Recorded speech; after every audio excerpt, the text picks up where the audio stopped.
base beshiselwa igazi bathi hayi so nqoba kanje yasoshawa khona ukuthi ingoya mayishoko kanje Mhlongo ngizocela umeya wasezululweni umbhekele isikhundla lapha emabuthweni ngaphansi kwakho ukhumala umntungwa ngoba uzimisele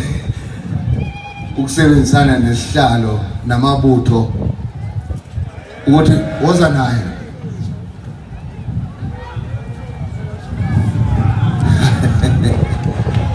woza magebe fanana mntwana kwamini usalelana mntwana kwamini